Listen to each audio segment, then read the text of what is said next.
সম্মানিত ভিউয়ার, আসসালামু আলাইকুম। আজকে আমরা দেখাবো 2024 সালের রেজাল্টের নতুন পরিবর্তন অনুসারে আমাদের সফটওয়্যারে কিভাবে আপডেট করতে হবে। তো বর্তমানে আমাদের যে সিস্টেমটা ছিল সেখানে রিটেন পরীক্ষা ধরেন এখানে 100-র ভিতর 70 দ্বারা কনভার্টেড করা হয়েছে।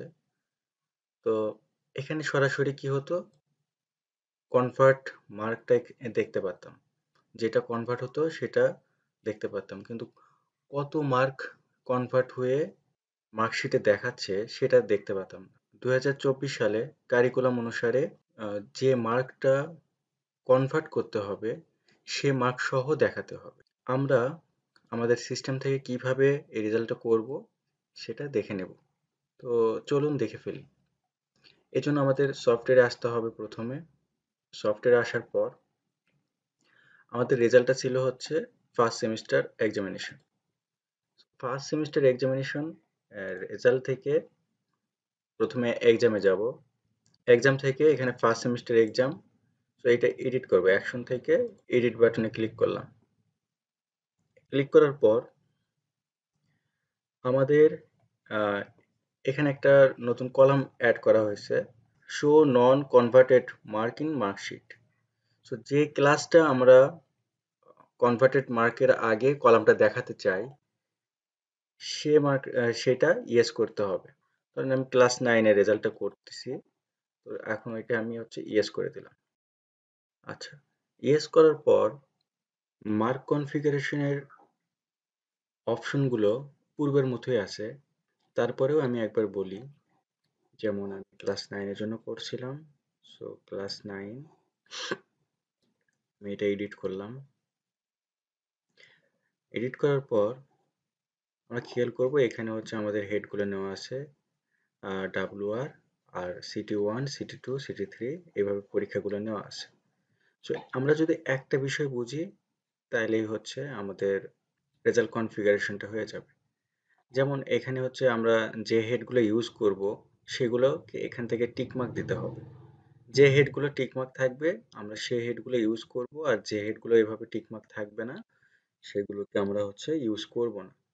সো আমরা আপাতত চারটাই ইউজ করতে চাচ্ছি। সো সো এখান থেকে চারটায় টিকমার্ক থাকবে।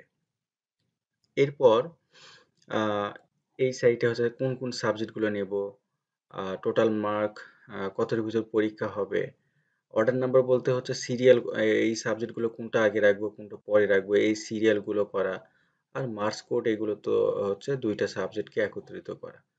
সো এই বিষয়গুলো অলরেডি আমরা জানি। এখানে চারটা কলামের ভিতর আহ, প্রথমে যে ইয়েস, এখানে ড্রপডাউনে দেখবো ইয়েস এবং নো। সো কোন কোন হেড, এখানে একাধিক হেড থাকবে, এগুলো কোনটা আমরা নিতে চাই এবং নিতে চাই না সেখান থেকে এখান থেকে বলে দিতে হবে। সো আমি আপাতত চারটে এখান থেকে নিতে চাচ্ছি। এবং আহ, তারপরের যে ঘরটা আছে এটা হচ্ছে কত মার্কের ভিতর পরীক্ষা নিতে চাই।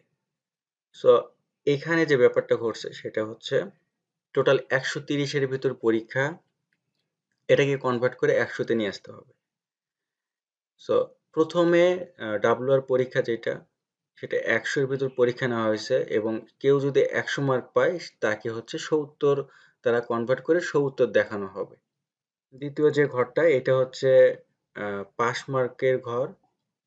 কথার কথা এখানে 100-এর ভিতর 35 পেতেই হবে, তাইলে হচ্ছে তুমি পাস করবা। এইরকম যদি কন্ডিশন থাকে তাহলে এখানে ভ্যালু দিতে হবে। আর যদি নর্মালি গ্রেডিং যে সিস্টেমটা হয় ওইটাতে যে 100-তে 33-এ পাস, এইরকম যদি নর্মাল কোনো ব্যাপার থাকে সেক্ষেত্রে এখানে বসাতে হবে না, ওটা বাই ডিফল্ট ওই অনুসারেই নিয়ে নেবে।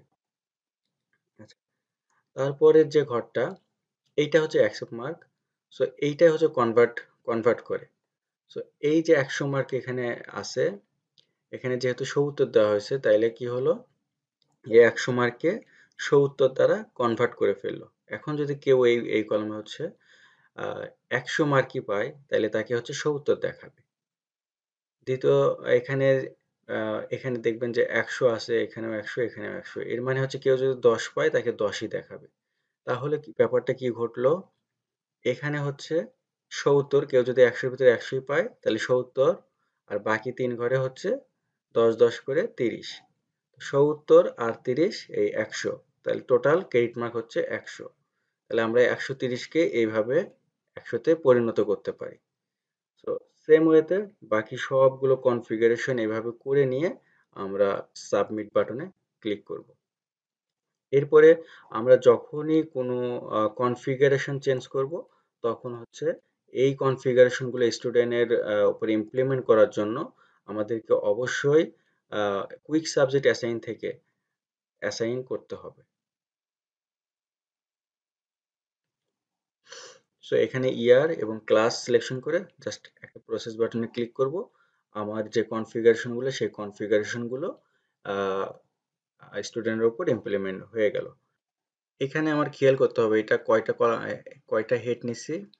এখানে হচ্ছে মেন মার্কিং হেড, এটা হচ্ছে 1 নাম্বার, এটা 2 নাম্বার, এটা 3, এটা 4। তার মানে আমরা কনভার্টটা করছি হচ্ছে 1 নাম্বার যে হেডটা। সো এইটার আগে একটা কলাম নিয়ে আসতে হবে। এটার জন্য আমাদের যেটা করতে হবে, আমরা জেনারেল সেটিংসে যাব, মার্কশিট ডিজাইনে যাব।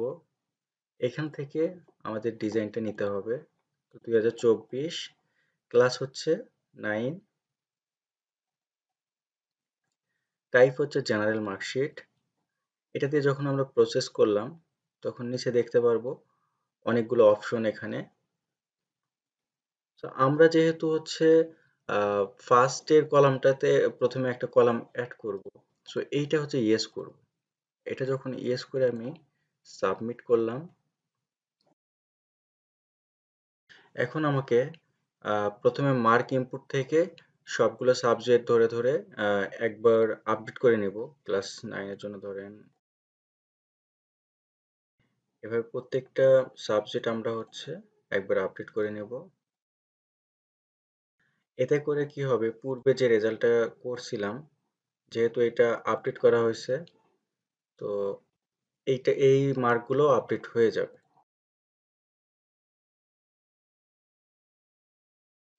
আচ্ছা, একবার মার্ক ইনপুটটা সেভ করে নিয়ে জাস্ট রেজাল্ট প্রসেস বাটনে ক্লিক করব।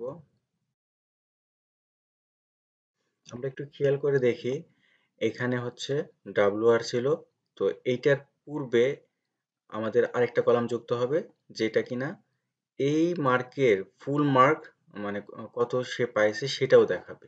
সো এটা একটু রিফ্রেশ করি। যদি আমরা রিফ্রেশ করি, তাহলে দেখতে পারবো এই WR পরীক্ষাতে এই স্টুডেন্টটা 100 মার্ক পাইছে, এবং 100 মার্কে যখন 70 দ্বারা কনভার্ট করা হলো, তখন এখানে 70 মার্ক এখানে দেখাচ্ছে। এবং এটা সিটি 1, সিটি 2 এবং সিটি 3 আরও 3টে পরীক্ষায় অ্যাড হয়ে এখানে হচ্ছে তার ফুল মার্ক কত, এবং সেই হিসেবে গ্রেড পয়েন্টগুলো এখানে সরাসরি চলে আসছে। সো ধন্যবাদ সবাইকে এতক্ষণ সময় দেওয়ার জন্য।